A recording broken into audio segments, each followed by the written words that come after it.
una mostra in castello a Vittorio Veneto in ricordo di Monsignor Eugenio Beccegato. Perché è importante ricordare questa figura? Perché intanto è stato vescovo di Vittorio Veneto per molti anni e poi ha guidato la diocesi in momenti molto particolari, molto difficili. È arrivato vescovo nel 17, ricordiamo che è stato quello l'anno della fame, l'anno di una crisi gravissima di tante popolazioni. Lui è arrivato vescovo proprio in quel momento ed è rimasto fino al 1943, nel bel mezzo di una seconda guerra mondiale, quindi ha vissuto tutto il ventennio e ha guidato la diocesi, io credo, in maniera molto saggia ed equilibrata, credo veramente un dono di Dio per il popolo di Vittorio Veneto e della diocesi.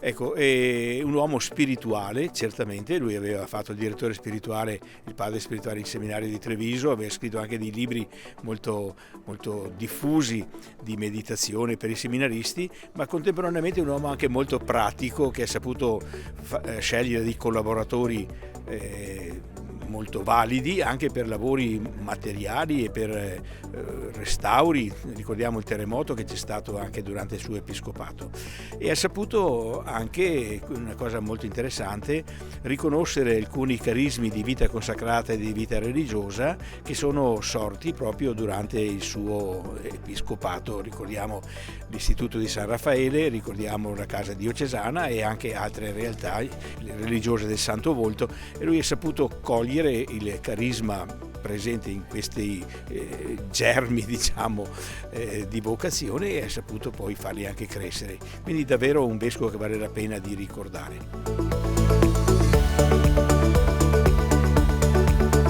L'idea è nata dal fatto che il vescovo Beccegato è stato, oltre che un uomo di spiritualità, come è proprio di un vescovo, e di governo della Chiesa diocesana, anche un uomo che ha incentivato molto la ricostruzione, soprattutto dopo il terremoto del 1936.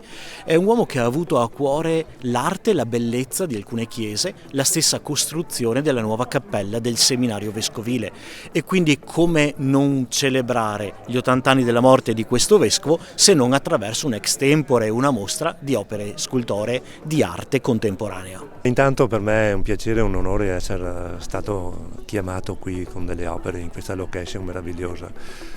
Le opere sono due croci, una formata da un blocco di cemento dal quale si scaturiscono questi ferri dinamici che rappresentano un po' la gente, e insieme formano questa croce. Poi ho portato una croce formata da una potrella sostenuta da un ramo, che è il Cristo. Questa croce che raffigura le croci degli uomini, l'uomo che porta la sua croce e che quindi non è piantata per terra, segno di risurrezione ma anche di continuità. Ognuno ha la sua croce, ma se la porta appresso nella sua vita di ogni giorno. Poi ho quest'opera che è moderna, intitolata Alberi inquieti, fa parte di una serie di opere raffiguranti questi scarti industriali, questa vita del futuro che emerge dal nostro da fare. Quindi la natura prende vita sempre da ogni situazione. Poi ho portato una pianta di vite, simbolo religioso, una vite barbicata in una roccia senza sostegno, senza pali, una vite che dà speranza, una pianta che cresce senza la coltivazione, ma che dà il frutto comunque. La cifra stilistica che caratterizza Valentino Moro, innanzitutto il materiale. Lui utilizza il ferro, scolpisce e modella il ferro da oltre 40 anni con esiti sorprendenti. Allora al centro della sua poetica c'è l'albero con le radici, le chiome, i rami, ma l'albero che è un simbolo antico che ci porta all'uomo, no? Al centro di questo suo mondo c'è il tema dell'albero inteso come albero tormentato, beccegato come sofferenza, una sofferenza che però poi si lega sempre un sentimento profondo di rinascita.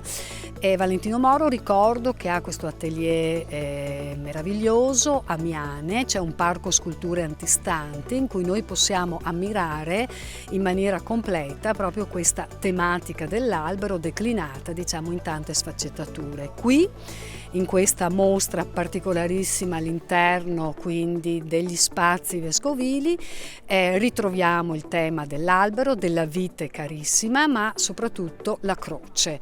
Questa croce che ricorda poi il motto episcopale del vescovo Beccegato, e cioè il vincolo della carità, il vincolo dell'amore. Questo amore espresso da questo intreccio proprio di rami che nell'ascendere, quindi nell'aspirare al cielo, ci portano anche tanta speranza e tanta anche forza nella conferma di una cosa fondamentale: resistere in questa vita, però questo porta quindi anche a una sorta proprio di felicità poi.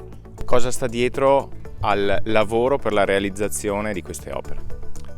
Ma una forte passione. Quest'anno sono 50 anni che io lavoro il ferro e quindi come dico a tanti giovani, dovete trovare una strada che vi dia soddisfazione. La sofferenza sì c'è, perché quando si lavora il ferro caldo c'è la sofferenza, la fatica, ma se davanti a tutto c'è la passione, questo diventa tutto facile. Questa mostra costituisce un bellissimo rapporto tra passato e presente, nel senso che sono opere contemporanee inserite in un contesto antico di folgorante bellezza, sia da un punto di vista paesaggistico che da un punto di vista di presenze poi architettoniche, e consente quindi di accostarsi a uno dei maestri, sicuramente diciamo in ambito nazionale, dell'arte proprio della scultura del ferro.